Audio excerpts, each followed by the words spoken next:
Reimagining Success, episode 175. You're listening to Reimagining Success, the podcast where we help you reimagine your future, designing a life and career beyond the 9 to 5 that allows you the freedom, flexibility and fulfillment that you've been dreaming of. I'm your host, Anna Lundberg. Now, let's get started on those dreams. Hello, everybody, and welcome to this month's interview. I'm here with Becca Pountney, and I have recently come across Becca in the online world, as we always do. I spoke at her wedding summit recently, and now she's returning the favour and sharing her story with you all. So, Becca, why don't you tell everybody what were you doing before and what are you doing today? Hi, Anna. It's so great to be here. So, back in the day when I graduated university, I first of all worked in television. So I worked for some massive TV shows, including Strictly Come Dancing, I'd Do Anything, the National Lottery Awards, and biggest one for me that I spent the longest on was Deal or No Deal. So I kind of was all in on the television world. I then transitioned over to the radio world. We can talk a little bit more about why that was. So I went into radio marketing, working with big clients, at Heart Radio, which is part of global media across the UK. And then I took the leap to owning my own business. I've owned two businesses. The first business was a wedding videography business, taking what I'd learned from the TV background and turning it into my own business. And that then evolved into what I do now, which is taking both elements, the weddings and the marketing, and putting them together. And I teach wedding business owners how to market themselves, how to connect with each other, and how to improve their businesses. Love that. Super clear and effective elevator pitch there. And I love that you take the two worlds. I do something similar in that I have my marketing branding background and now combine that more with the life coaching piece and so on. And I think it's such a strong combination. It makes you so unique. Your experience is what makes you so different to everybody else. I'm already curious. So I'm going to go right back to the beginning of how you ended up in TV in the first place, before you even talk about how you left that world. Was it a passion you always had? Was it accidental? How did you end up on that initial career track? Okay, so going really far back to when I was about 6 or 7 years old, the guy down the road needed a child to be on a TV show because he worked for the local news station. And he asked my parents would I do it. And I loved it. I had the time of my life. And I did this little presenting slot on a local news channel. And from that moment, I told my parents, I want to work as a TV presenter. So then when it came to my work experience, year 10 work experience, most of my friends were kind of at the local vets, that kind of thing. Whereas I told my parents, I want to go work at a TV station as a TV presenter. So we went back to the guy down the road and begged him to return the favor all those years later. And I did my year 10 work experience at the local news station. Well, while I was there, I realized, actually, I don't want to be in front of the camera. I want to be behind the camera. I love the buzz of it. I love the excitement of it. And I decided to go and study television production at university. So off I went to university, but I knew it was important to kind of make connections and get work experience, because you know what everyone says when you say, I'm going to work in television? They say, no, you're not. It's an impossible career to get into. Good dream. Like, it's not going to happen. But me being me, I don't take that as an answer. I'm like, no, I will make it happen. You just watch me. So I was at university and all my friends, again, were getting jobs in the bar, that kind of thing. And I was like, right, I need to get some work experience in TV. And I was sat on my bed watching my favorite TV show at the time, which was I'd Do Anything with Andrew Lloyd Webber. I'm a massive musical theatre film fan, and they were looking for someone to be Nancy in the West End. And I sat on my bed and I watched it. And I said to my boyfriend, who's now my husband, that's the show I'm going to work on. Well, he went, well, that's a good dream, Becca, because it's already on the TV. Like, it's not going to happen. So the next day, again, me being me, I looked back on iPlayer and I wrote down the names of everyone who worked on the show in the credits. And I worked out that they'd all be at firstname.surname@bbc.co.uk.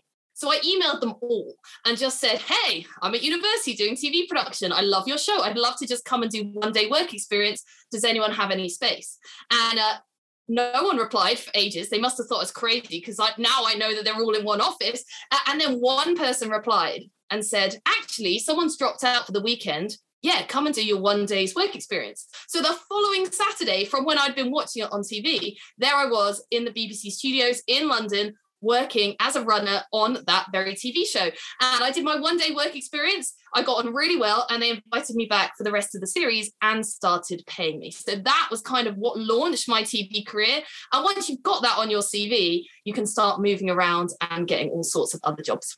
Becca, my goodness, that was so unexpected. And I'm completely in awe of you. You did. I mean, the fact that you dreamed that, first of all, massive fan. And I watched that show and all the other Andor Rubber shows too. So the fact that you dreamed that, but not only dreamed it like most people, like I did, perhaps, you actually went and made it happen. The fact that you already did that work experience to begin with, and incredibly that you then had the chutzpah. Why am I using that word? I don't know. But the actual gumption, I guess, is another word. I always end up using words that I never use in normal speech when I do podcasts. But the fact that you were able to get up the courage to send those emails, and incredibly that within a week you were actually on that show, that's something I think we all need to take into business as well. And I'm sure you have. So I'm so impressed that you had that at such a young age. And clearly it paid out. A little bit of luck, of course, but they always say that the more effort you put in, the luckier you get, right? So in a way, this is a bit upside down, because it sounds like you found the dream career.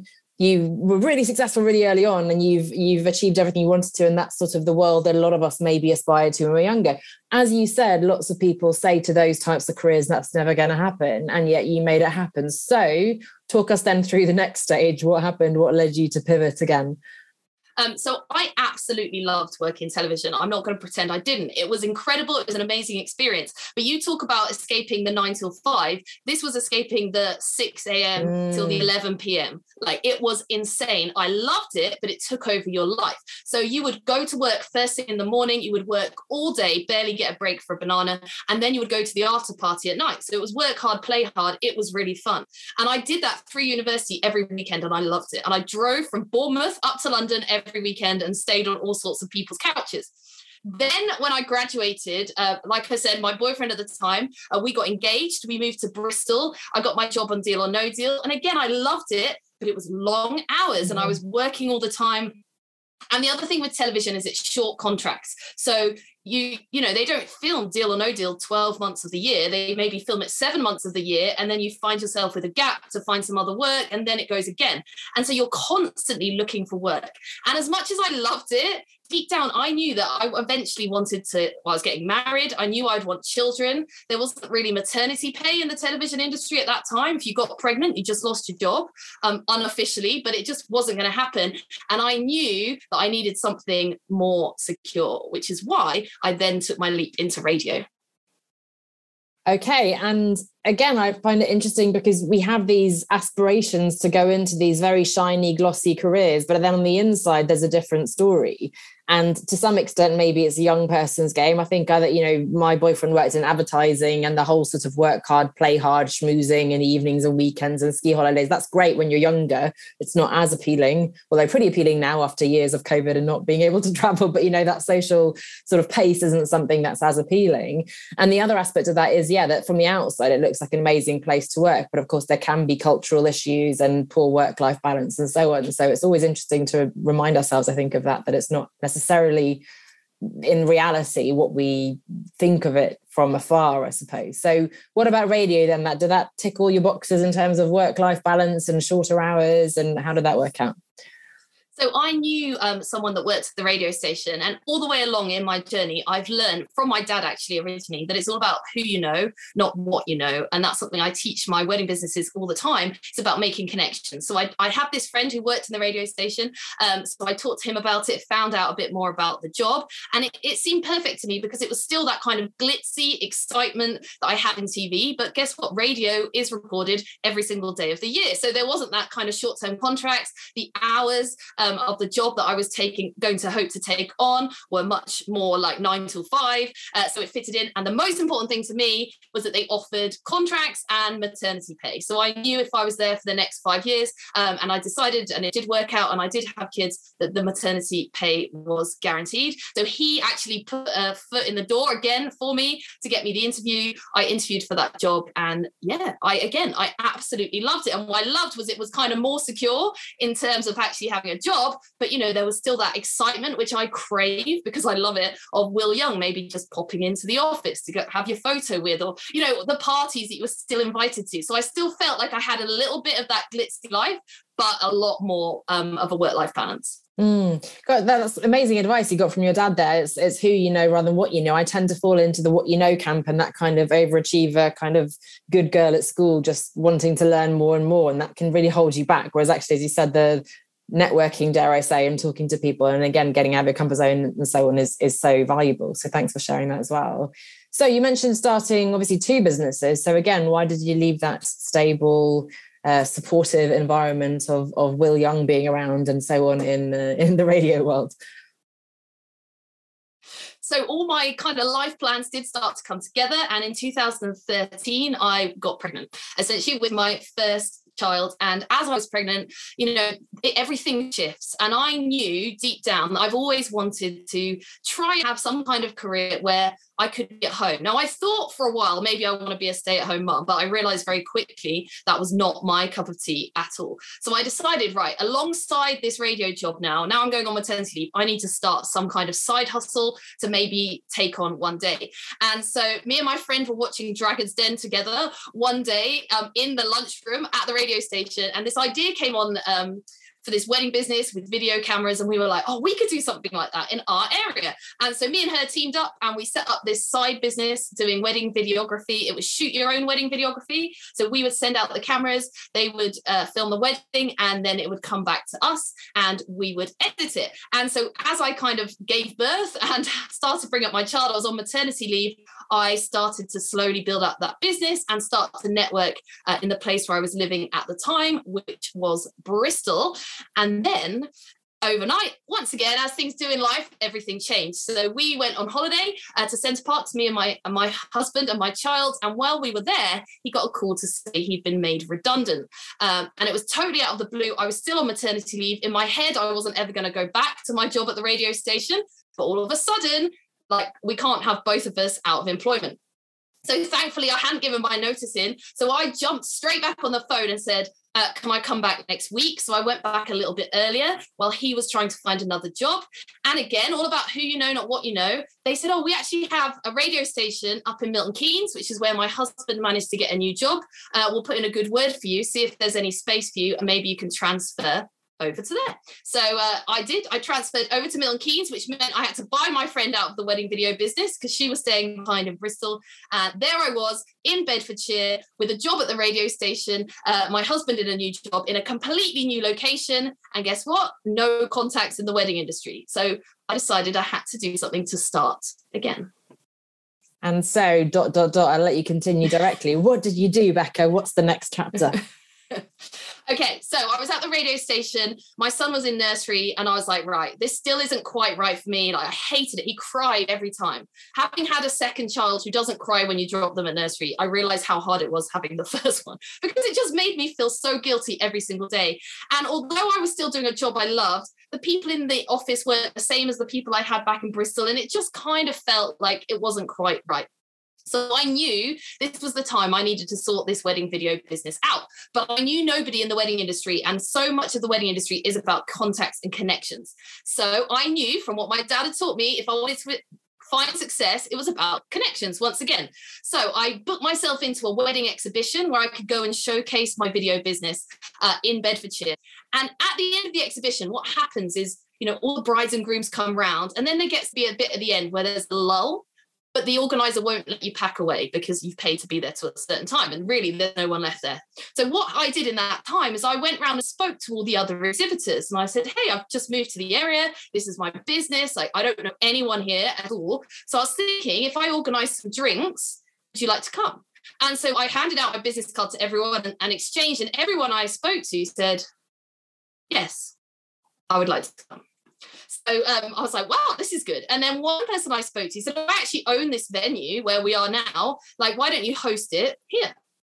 And so I emailed out all the people with the business cards and I said, I'm going to hold a drinks event at this venue so I can get to know you all on this date. If you want to come, it's totally free. Come along. And to my surprise, 30 people turned up on that first drinks event. And so I went from knowing nobody in Bedfordshire in the wedding industry to knowing 30 people in the wedding industry in Bedfordshire. And so I thought over the next few months, I just kept holding these events because people really wanted them and people really enjoyed them. So I started holding these events and it meant people knew my business because I was hosting the events and I got to know loads and loads of people.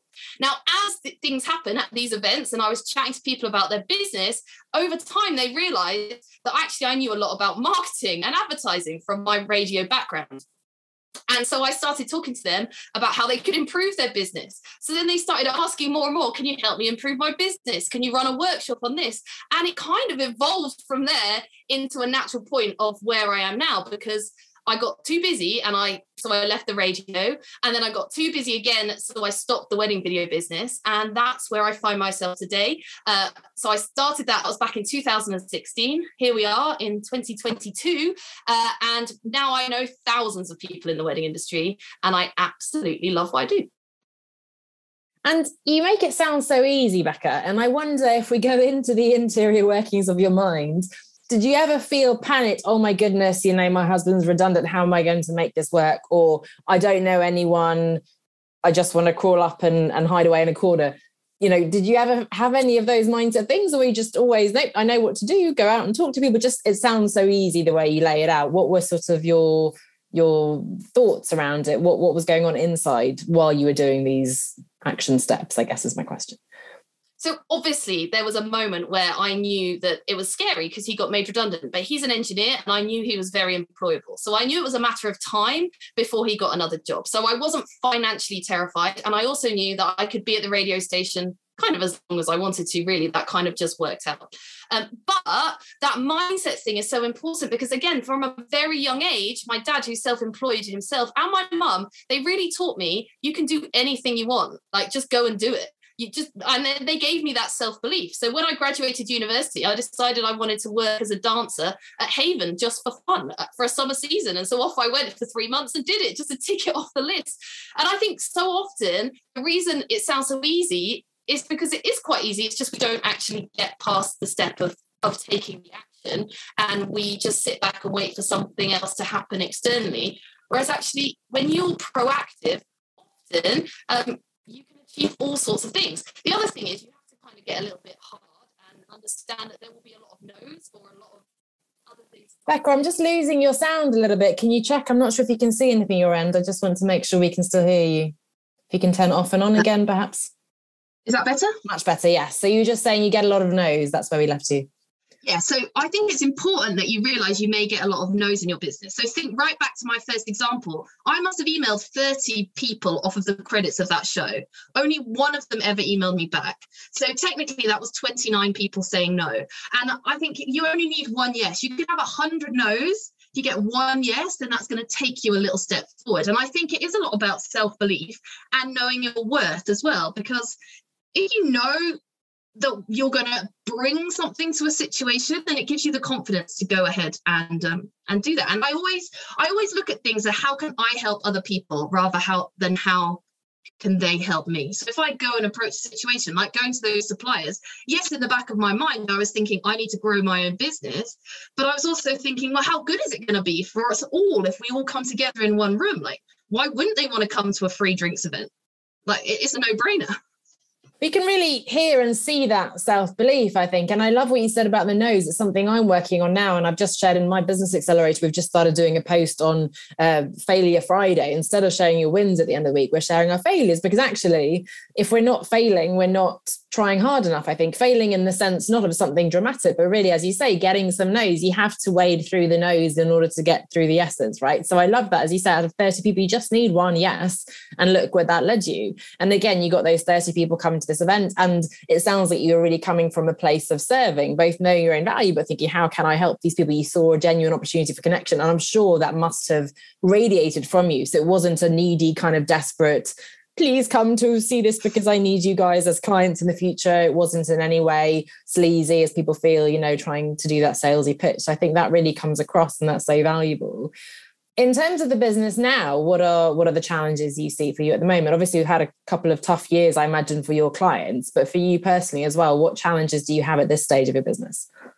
So the big horrible C word that we don't like talking about was devastating for our wedding industry, because overnight weddings disappeared. And obviously I'm in the business of supporting wedding business owners, and all of a sudden they had no business. And because I've always treated my wedding business owners like a family, like we are a community. I love my community. We're all in it together. And I kind of see myself as the mother hen. I'm like a proud mum when they do well in their business. And all of a sudden I felt like all my children had lost their job overnight. And I felt this real kind of weight on me for that time that I needed to do everything I could to help them get through that time. And I did everything I could to help them get through that time. So I laid on additional training.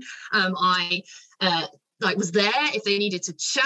A couple of people who said, I've just lost all my income, I let them have a few months for free in my membership, just kind of no one would know about it. I just kind of let them do that because I thought, well, I can't let you go now. Like, now's when you need the support most of all.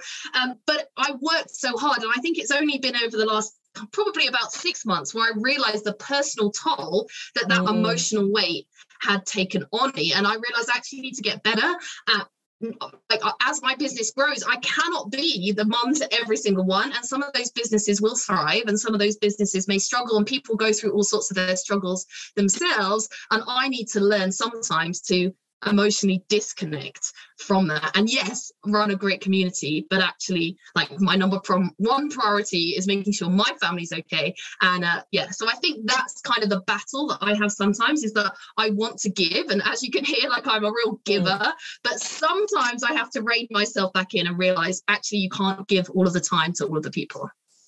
And that's so valuable. And it's really lovely to hear how you were able to offer those extra trainings and to maybe give some sort of pro bono months to tide them over and so on. Because as you say, if you're working with people who are struggling, it's very hard then to be a sort of nameless entity, a corporation would just kind of cut people off if they're not paying. But of course, we're individuals, human beings, and you know these people and you value the relationship and you care, as you said. But it's interesting that sort of point of those distinctions getting blurred, and if you care too much. I heard a coach recently say that you really can't care about your clients in a way because you just get too invested and it's too stressed. But at the same time, I find that impossible as well, to completely separate the person in front of you, right? So it is such a tough balance, I think, for people who are in these type of industries where we're serving, where we're helping, where we're giving of ourselves, say personally, and yet so important to set those boundaries and of course care and support and be generous and so on. But still, as you say, you have to put you and your family first, and that's an important ongoing challenge, I think.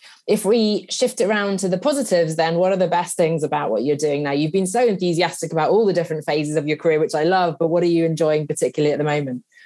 So what I love right now is that I have built the business that I always hoped I would. So I've built a business which is flexible enough that I can be at the school gate every day dropping off my children, and I can be at the school gate every day to pick them up.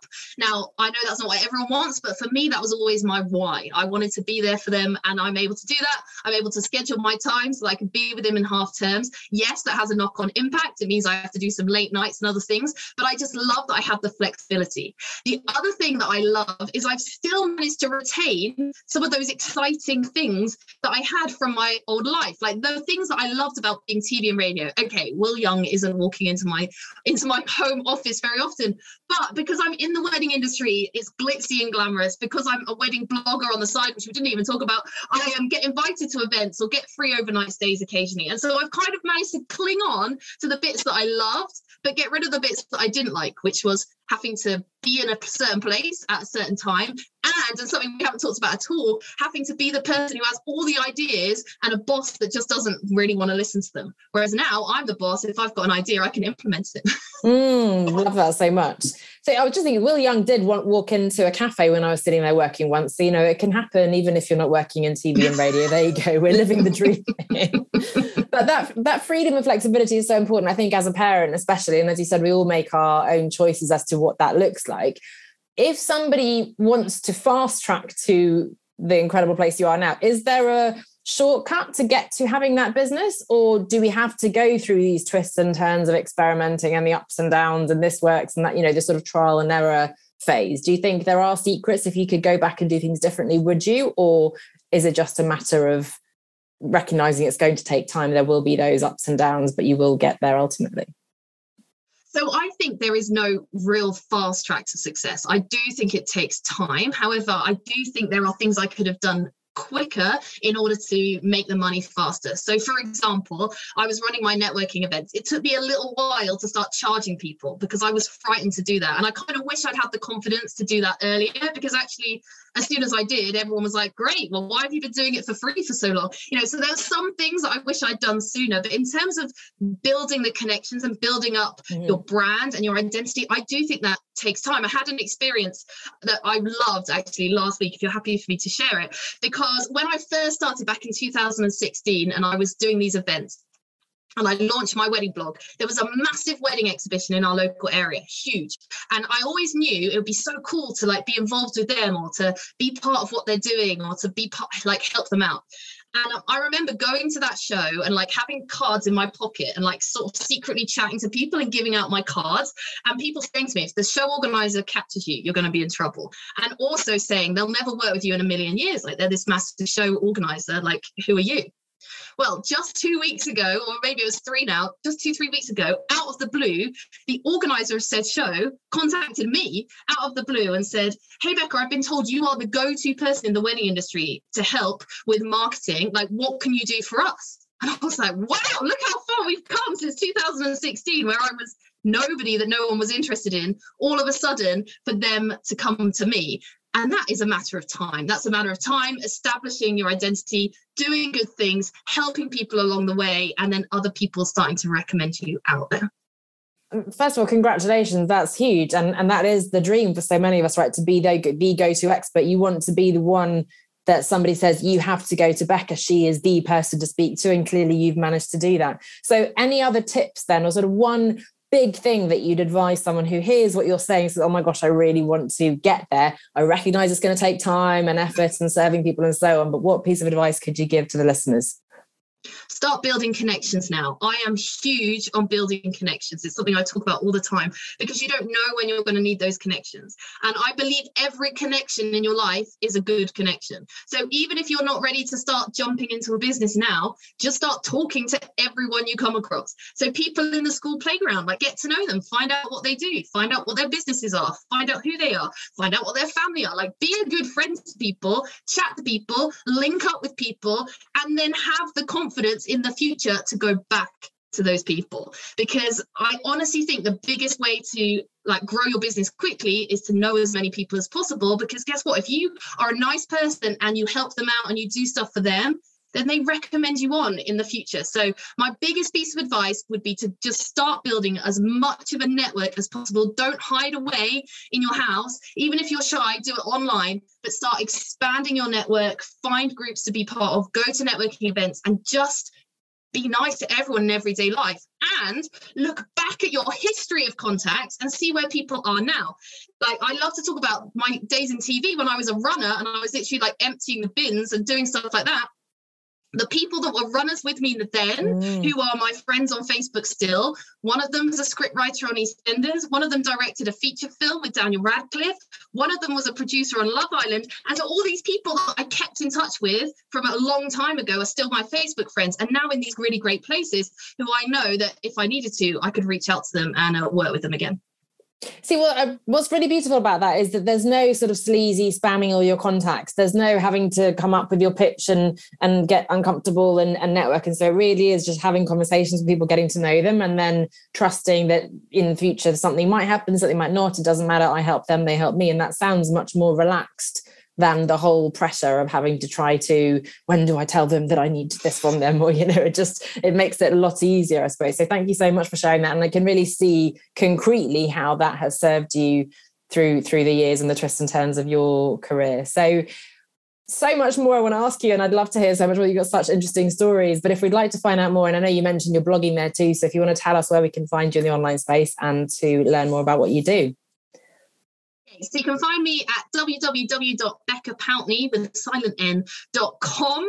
You can also find me on Instagram at Becca Pountney. Do reach out to me, build a connection. You can connect with me and that will lead you into connect with all my other connections as well. Or if you're getting married and you want to plan your wedding or you own a wedding business, check out the wedding blog. It's vicinityweddings.co.uk, as in your local vicinity.